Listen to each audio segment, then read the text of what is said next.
देखिए, ये कहने की बात है, आंखों में धूल झोंकने का। कांग्रेस के समय में इस तरह के अपराध थे ही नहीं।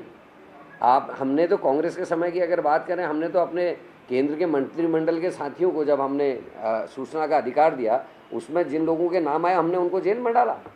हमारी अपनी पार्टी के बड़े नेताओं को जेल में डाला, हमारे जो सहयोगी दल थे उनके मंत्रियों को हमने जेल में डाला। तो बीजेपी का ये कहना गलत है। इनके तो बंगारू लक्ष्मण से लेके जो शुरुआत हुई थी उसमें अभी तक कहीं कोई कार्रवाई नहीं हुई। और बीजेपी को बेशर्मी की हद हो गई। किसान आंदोलन में जिस तरीके की घटना घटी और वो गाड़ी से कुचला गया, उसमें कोई कार्रवाई नहीं, सांसद के खिलाफ कार्रवाई नहीं। जिस बेटी ने अपनी कुश्ती छोड़ दी, जिस सांसद का नाम उसने लिया खुलकर, उसके खिलाफ कार्रवाई नहीं। यहाँ अंकिता भंडारी मर्डर केस की मिसहैंडलिंग क्या है सबको पता नहीं है। और SSC भर्ती घोटाले में हाकिम सिंह जी का नाम आया, क्या हो रहा है क्या नहीं हो रहा किसी की जानकारी में नहीं है। तो बहुत सारी ऐसी घटनाएं बीजेपी अपने गिरबान में झाके। अभी ये जो वनाग्नि वाला था उसमें इन्होंने DFOs के खिलाफ कार्रवाई की, क्या इन्होंने आपदा प्रबंधन के अधिकारियों के खिलाफ कार्रवाई करी जिनकी महत्वपूर्ण जिम्मेदारी थी इसमें?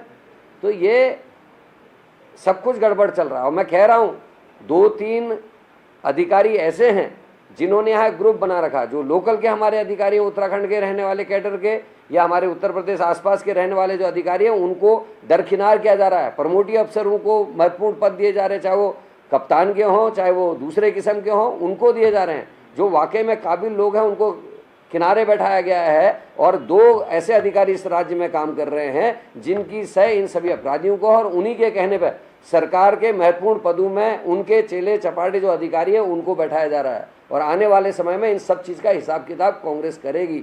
हम सब के, चाहे वो हरिद्वार में किए गए कुकृत्य हैं उनके कागजात हमारे पास आ रहे हैं, बाकी कागजात भी हैं। हम छोड़ने वाले किसी को नहीं है, भले ही हम विपक्ष में हैं, लेकिन सत्ताएं आती हैं और जाती हैं। अधिकारियों को अपनी हद में रहना चाहिए, ये मैं चाहता हूँ। और अगर इलाहाबाद या इस बात पर अगर कहीं पदोन्नति या नियुक्तियां होंगी कि वो किस इलाके का है, किस ग्रुप का है, किस समूह का है, तो निश्चित ही इस उत्तराखंड राज्य में हम ऐसा होने नहीं देंगे। हम एक्सपोज करेंगे और लोगों के बीच में जाके खुलकर इन बातों को रखने का काम करेंगे। देखिए, उस समय अधिकारी और नेता मिलकर भ्रष्टाचार कर रहे थे, इसलिए आइडेंटिफाई करना बड़ा मुश्किल था, क्योंकि वो नेताओं के इशारे पर भ्रष्टाचार कर रहे थे। आज अगर अधिकारी भ्रष्टाचार कर रहा है तो वो आइडेंटिफाई हो रहा है और जेल की शिक्षों के पीछे जा रहा है।